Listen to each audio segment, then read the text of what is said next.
नमस्कार बालदोस्तांनो. आपल्या आजीच्या गोष्टी या यूट्यूब चॅनलवर तुमचं खूप खूप स्वागत आहे. आज मी तुम्हाला स्वामी विवेकानंदांची गोष्ट सांगते. तर स्वामी विवेकानंद ज्यावेळेला होते तेव्हा अमेरिकेमध्ये धर्म परिषद भरली होती. प्रत्येक देशाच्या धर्माचे धर्मगुरू जे होते ते तिथे आले होते. तर तसे आपल्याकडनं आपल्या धर्माचे लीडर म्हणून स्वामी विवेकानंद तिथे गेले होते. त्यांना आपल्या भारत देशाने पाठवलं होतं. तर त्यावेळेला तिथे काही गमती-जमती झाल्या ते मी तुम्हाला सांगेन. तिथे कसं आपली गीता खाली ठेवली होती ती गोष्ट मागच्या वेळेला मी तुम्हाला सांगितली. पाहिजे तर नंतर पुन्हा सांगेन.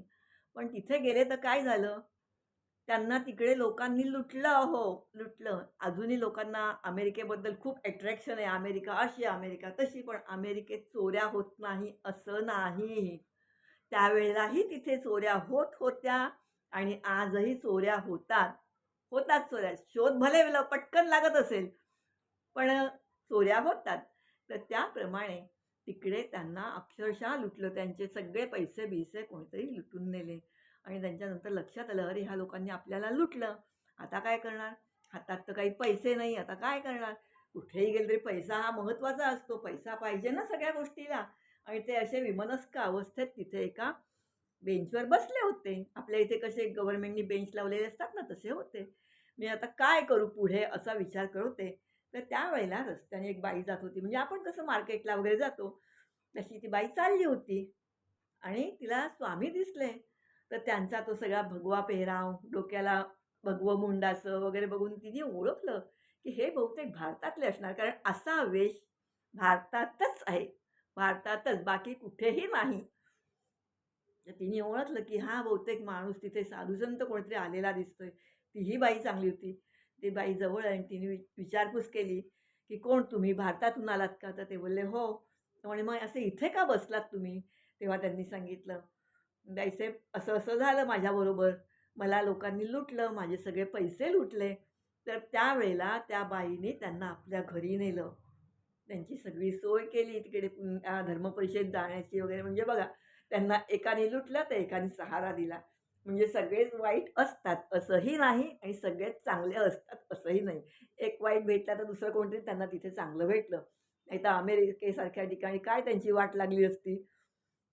आणि त्या बाईनी त्यांचं तिकडे धर्मपरिषदेत जाण्याची वगैरे सगळी सोय केली बिचारीने. आणि मग ते तिथे गेले. तिथे आपले त्यांना माहिती आहे स्टँडिंग ओवेशन वगैरे मिळालं.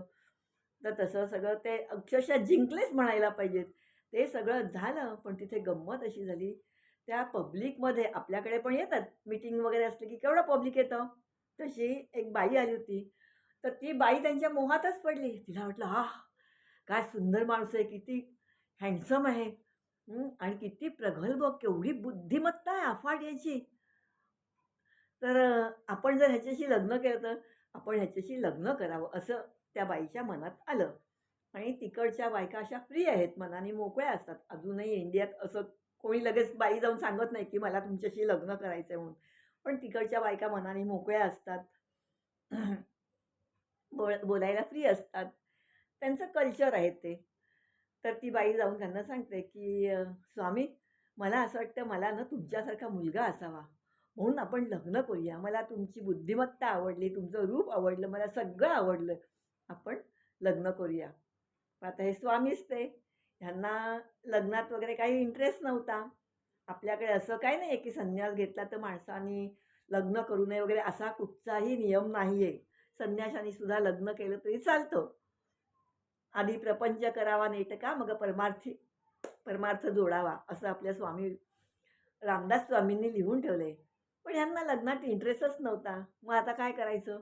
त्यांनी काय सांगितलं माहिती आहे? त्यांनी सांगितलं, "बाई, तुम्हाला माझ्यासारखा मुलगा हवाय ना, मग त्याच्यासाठी लग्नाची काय गरज? तुम्ही मलाच मुलगा माना. मी तुम्हाला आई मानतो." फिनिश. Short and sweet. त्यांनी थोडक्यात कसं आवरलं ते बघा. त्यांनी सांगितलं, "तुम्ही मलाच मुलगा माना. मी तुम्हाला आई मानतो. माझ्यासारखा मुलगा हवा म्हणून त्याच्यासाठी लग्न करायची काहीही गरज नाही." ती बाई बिचारी गप्पच बसली. अशी स्वामींनी स्वतःची त्या बाईपासून सुटका करून घेतली. बाळांनो, आवडली का गोष्ट? स्वामींची बुद्धिमत्ता आवडली का? हजरजबाबीपणा आवडलं का? आवडला असेल तर लाईक करा, शेअर करा आणि सबस्क्राईब करा. पुढच्या गोष्टीपर्यंत जय श्रीराम.